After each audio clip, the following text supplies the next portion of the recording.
देखिए, जब तक भंते विनाचार्य बोध गया में थे तब तक आंदोलन चल रहा था, तब तक आंदोलन बड़ी रफ्तार में था। अब पुलिस को जो सबसे बड़ा रोड़ा था पुलिस के और आंदोलन के बीच में, वो था भंते विनाचार्य। जैसे ही भंते विनाचार्य भीतर गए 2 दिन में धरना समाप्त हो गया।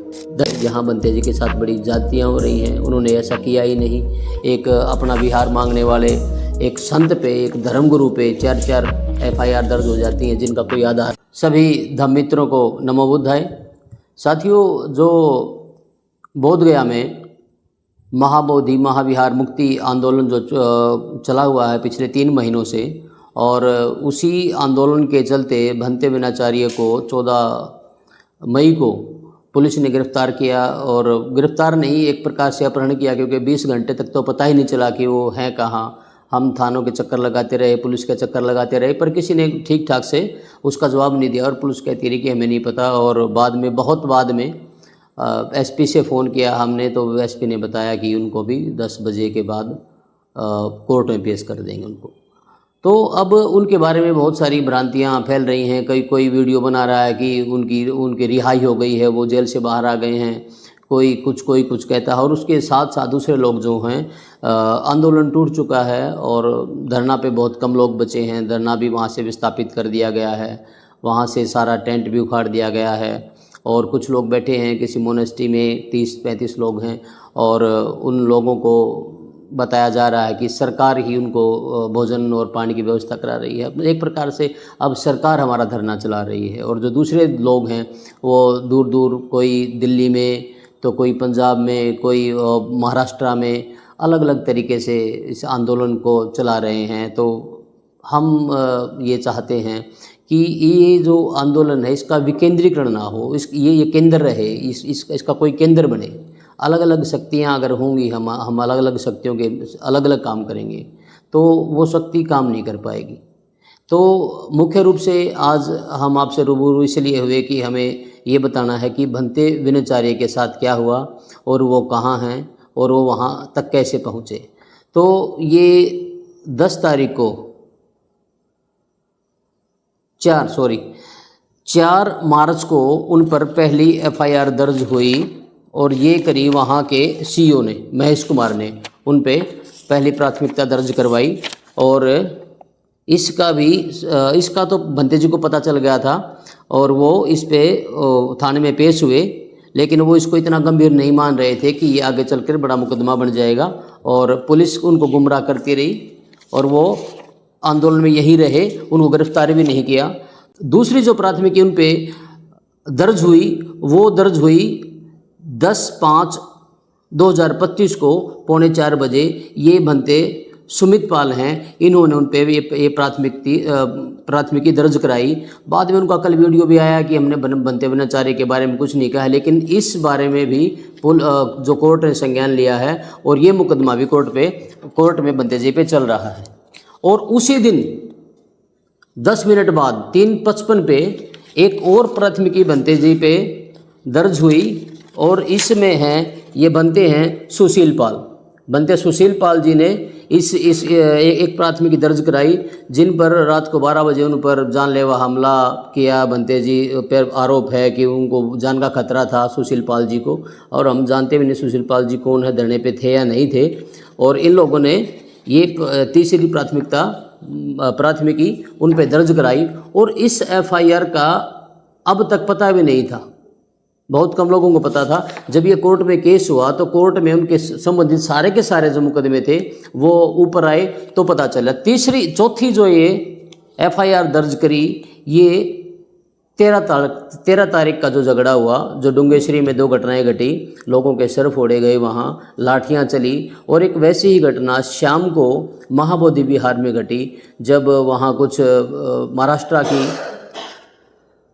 हमारी बहनें थी, उपासिकाएँ, कुछ वृद्ध भिक्षुणियाँ थी, और वो माओवादी महाविहार में गए। उन्होंने जय भीम नमो बुद्धाय का जब नारा लगाया, तो जय भीम नमो बुद्धाय के नारे के विरोध में कुछ युवकों ने वहाँ मतलब चिढ़ाने वाले अंदाज में, बड़े जो युद्ध में जो नारे लगते हैं उस तरह के नारे, हर हर महादेव और जय श्री राम के नारे लगाए। और उसके साथ ही उन लोगों ने हमला भी किया उन भिक्षुणियों पे, और उन उपासिकाओं पे, महिलाओं पे हमला किया गया। तो ये जो दोनों घटनाएं थी, जो डुंगेश्वरी की घटनाएं है, तब भी बंते जी के पास, विनाचार्य जी के पास फ़ोन आया, हम भी उनके साथ गए और वहाँ जा कर के वो जो उपासक थे वो वहीं गया में आकर उन्होंने पूरी घटना बताई। तो बंते जी ने बड़ी विनम्रता से उन लोगों को समझाया और कहा कि जो घटनाएं वो घटी वो उस तरह की कोई बात नहीं है, आपके ऊपर चोटें भी आई हैं, या तो आप मेडिकल में जा कर के डॉक्टरी करा के पुलिस में जाएं, और नहीं चाहते तो दंगा ना फैलाएं, हमारा आंदोलन बड़ा अच्छा चल रहा है। और पुलिस और प्रशासन और ये जो लोग हैं यहाँ के जिनकी रोजी रोटी इस मंदिर से चलती है, वो लोग अब हमारे आंदोलन को बिगाड़ देंगे। और बंते जी ने एसएचओ को फ़ोन, हमारे सामने एसएचओ को फ़ोन किया और एसएचओ से कहा कि डुंगेश्वरी में थोड़ी सी फोर्स बढ़ा दें कि ऐसी घटनाएं ना घटें, और उन लोगों को समझा बुझा करके बंते जी ने मामले को शांत किया। जो शाम को घटना घटी, जब बंते जी वहाँ पहुँचे, मैं भी साथ था और भी बहुत सारे भिक्षु साथ थे, तो बंते जी ने वहाँ एसएचओ से यही कहा कि आप दंगा इतना ना बढ़ने दें, हंगामा इतना ना करें, बल्कि यहाँ 10 पुलिस वाले और तैनात कर दें जिससे स्थिति काबू में रहे। लेकिन वहाँ एसएचओ की मौजूदगी में लगभग 6-7 लोग होंगे जो जय श्री राम के नारे, वीडियो में देखेंगे तो आपको स्पष्ट दिख जाएंगे, उनके चेहरे भी दिखाई दे रहे हैं। उन लोगों ने जय श्री राम हर हर महादेव के नारे लगाते हुए बूढ़ी भिक्षुणी को के ऊपर वार किया, उसके यहाँ मुक्का मारा बूढ़ी भिक्षुणी को, और बड़ी मुश्किल से बंते, विनाचार्य और सभी और भी भिक्षु थे, बड़ी सूझबूझ से उन्होंने एसएचओ से बातचीत करके उस मसले को टाला। लेकिन वो मसला टला नहीं, वहाँ 50 की संख्या में वहाँ लोग आ गए, जय श्री राम और हर हर महादेव के नारे लगाने रहे। देखो, जय श्री राम का नारा लगाना गलत नहीं है, क्योंकि बहुत सारे लोग हैं जो जय श्री राम को मानते हैं, उनका अपना धर्म है। इस देश में सभी धर्मों का मान सम्मान है, सभी अपना विकास कर सकते हैं, हर हर महादेव का नारा भी लगा सकते हैं। लेकिन आप उस नारे का इस्तेमाल इस तरीके से करें कि आप किसी पर हमला कर रहे हैं तब वो नारा बोल रहे हैं। आप उस नारे को जब बोल रहे हैं तो आपके अंदर राम के प्रति कोई श्रद्धा नहीं है, आप कोई धार्मिक भाव से उनका नाम नहीं ले रहे, बल्कि आप वहाँ दंगा कराने के तरीके से, झगड़ा कराने के तरीके से और महिलाओं पर वार करने के लिए उस नारे का प्रयोग कर रहे हैं। तो फिर भी बंते जी बड़ी सूझबूझ से उनको वहाँ से निकाल के धरना स्थल पर ले आए। जब हम धरना स्थल पर पहुँचे तो वहाँ पीछे 6-7 गाड़ियों में पुलिस आई, सीओ और एसएचओ भी वहाँ आए, और उन्होंने चारों तरफ से जो पांडाल जो लगी थी, जो धरना स्थल था, उसको घेर लिया। और बंते जी विनाचारी भी वहीं थे और आकाश सलामा को बुलाया गया। आकाश सलामा जी ने पता नहीं क्या बात की, मैं पीछे गया तो मुझे कहा गया कि गुरुजी आप जाइए, और हम ठीक से सुन नहीं पाए। लेकिन एक बात सुनी, उन्होंने कहा कि ये सब क्या चल रहा है और विनाचार्य को यहाँ से निकालिए। उसके बाद में हम दूर थे और विनाचार्य जी के पास वो पहुँच गए। आकाश सलामा पता नहीं क्या बात हुई, और बात करते करते पुलिस वहीं तैनात रही और सब लोग धरना स्थल के अंदर चले गए। और बंते जी पीछे जो शौचालय लगे थे वो बंते जी उस तरफ चले गए, बंते विनाचार्य, और हम सब सोच रहे थे कि बंते विनाचार्य सोच के लिए गए हैं, तो उस तरफ किसी का ध्यान नहीं गया और बंते विनाचार्य फिर वापस आए नहीं। 2 घंटे बाद सूचना मिली कि बंते विनाचार्य का अपहरण हो गया और हम अफरा तफरी मच गई। तो किसी ने बताया अपहरण नहीं हुआ, बंते विनाचार्य को पुलिस लेके गई। तो हम थाना पहुँचे और हम लगातार उन्होंने कहा यहाँ तो बंते विनाचार्य आए नहीं, बंते विनाचार्य यहाँ हैं ही नहीं, बंते विनाचार्य का हमें पता ही नहीं। एसएचओ ने हमारा फ़ोन रिसीव नहीं किया, हम किससे पूछते। हम बार जाते रहे। लगभग 3 बजे एसएचओ में बताते हैं कि बंते विनाचार्य जी हमारे पास हैं और हम उनको पूछताछ के लिए कहीं लेके गए हैं। हम जब सुबह पहुँचे, कि हमने सोचा थाने में होंगे बंते जी, हम सुबह पहुँचे तो वहाँ पता चला कि यहाँ तो बंते जी आए नहीं, पुलिस वो उनको लेके आई नहीं। एसएचओ ने पता नहीं आपसे कैसे कह दिया, एसएचओ ने फिर हमारा फ़ोन रिसीव नहीं किया। लगभग दोपहर को 10 बजे के बाद शायद हमने फ़ोन किया, ये 10 और 11 के बीच में समय रहा होगा, एसएसपी को। तो एसएसपी ने कहा फ़ोन पे कि हमें इस मामले का संज्ञान नहीं, पता ही नहीं कौन विनाचार्य, किसने गिरफ्तार किया, मैं पता करके आपको बताता हूँ। तो हमने 10 मिनट तक उनका वेट किया और उसके बाद में एसपी को फ़ोन किया। जब एसपी को हमने फ़ोन किया तो एसपी ने बताया कि बंते विनाचार्य तो गया में हैं और 10 मिनट में उनको हम कोर्ट में पेश कर देंगे, उन पे ऐसे प्राथमिकी दर्ज हुई है, एफआईआर दर्ज हुई है और उनको वहाँ पेश करेंगे। तो हम आनंद फान में वहाँ पहुँचे तो हम थोड़ा सा मिल पाए बंते विनाचार्य से, क्योंकि पुलिस इतनी सख्त थी, उन्होंने उसके पास जाने नहीं दिया, बातचीत अच्छी तरीके से करने नहीं दी और उनको जितनी जल्दी पेश करके वहाँ से ले गए कि हम अपना वकील भी खड़ा ना कर पाए वहाँ। और उसके बाद में फिर पता चला कि बंते जी को वो थाने ले आए। अब हम थाने आए तो बोले जी हमने उनको जेल भेज दिया। अब जेल में पता किससे करें। तो अगले दिन हमें पता चला कि बंतेज जी तो जेल में चले गए। और फिर हमने कोशिश करी कि उनकी बेल के लिए कागजात लगाए जाएँ, डॉक्यूमेंट तैयार किए जाएं, लेकिन बेल के लिए अप्लाई करते तब तक शुक्रवार हो गया था, अगला दिन शनिवार और फिर एतवार। तो बड़ी मुश्किल से हम शनिवार को उनकी रिहाई के लिए अब एक अप्लीकेशन लगाई, जिसकी मंजूरी भी दे दी गई। फिर संडे के बाद में मंडे यानी कि आज उनकी पेशी होनी थी, लेकिन जो जज ने कहा कि जब तक इनकी चार्जशीट, यहाँ डायरी कहते हैं बिहार में, कि जब तक चार्जशीट पुलिस पेश नहीं कर देती तब तक कार्रवाई कुछ नहीं होगी। और उन्होंने कहा, उन्होंने एक चिट्ठी भी लिखी, एक ऑर्डर भी लिखा कि पुलिस इस डायरी को विद इन अ वीक उसको पेश करे कोर्ट में।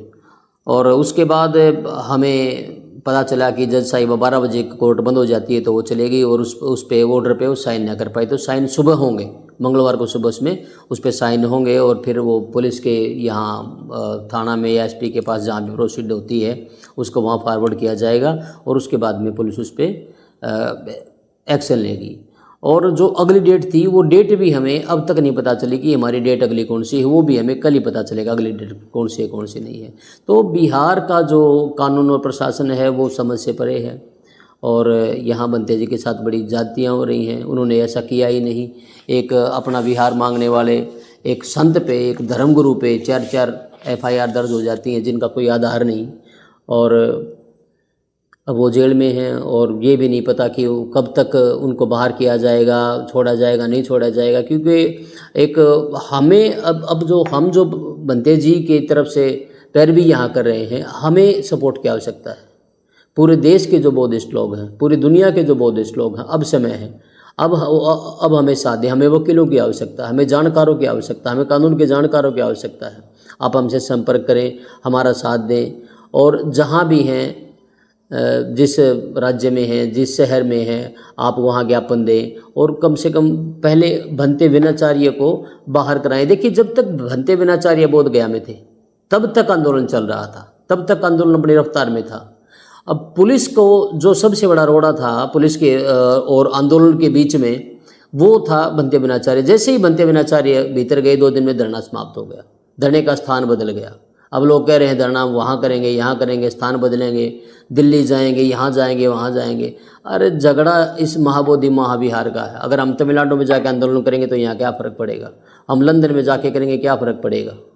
तो धीरे धीरे जो लोकल प्रशासन और पुलिस है वो अपनी चाल में कामयाब हो गई। अब कांटे से कांटा निकाला गया। किसी भिक्षु ने ही प्राथमिकी दर्ज कराई और किसी भिक्षु को ही जेल हो गई, वो जेल में चले गए और आंदोलन बिखर गया, आंदोलन टूट गया। अब दौर चल पड़ा आरोप प्रत्यारोपों का। कोई कह रहा है वो इतने पैसे खा गया, कोई कह रहा है वो भाग गया, कोई कह रहा है BTMC के लिए वो बिक गया। इन सब चीज़ों को छोड़ करके आप सब धर्मानुयायी, सारे उपासक, सारे के सारे भिक्षु एकजुट हो करके एक बार भंते विनाचार्य के लिए प्रयास करें। क्योंकि ये जो आंदोलन है, जो बुद्ध का आंदोलन है, ये मात्र बिहार का आंदोलन नहीं, ये मात्र भारत का आंदोलन नहीं, वरन ये पूरे विश्व का आंदोलन है। और ये जो ये महाबोधि महाविहार ये धरोहर है, ये धरोहर भी केवल दलितों की, केवल बौद्धों की या केवल अम्बेडकर को मानने वालों की धरोहर नहीं है, ये पूरे विश्व की धरोहर है। ये पूरे आज इसको विश्व धरोहर का दर्जा मिला है। और ये इस महान देश की, इस महान भारत की महान विरासत है। इसको बचाने के लिए सभी एकत्रित हों, सभी एकमत हों, शक्ति का एक केंद्र बनाएं, भंते विनाचार्य जी के लिए प्रयास करें। भंते विनाचार्य को वहाँ से कैसे निकाला जाए इसके लिए प्रयास करें। सारे आंदोलन बाद में करें, सबसे पहले भंते विनाचार्य जो इस आंदोलन के नेता हैं, जो इस बड़े धर्मगुरु हैं और उनका मान सम्मान देश विदेश में भी है, तो उनको बचाने के लिए प्रयास करें। और अभी तक वो जेल में ही हैं, अभी तक वो जेल से बाहर भी नहीं आए हैं, उनकी कोई बेल मंजूर नहीं हुई, बेल पे बहस भी नहीं हुई है।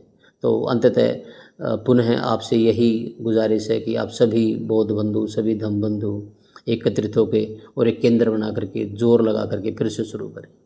जय भीम, नमो बुद्धाय।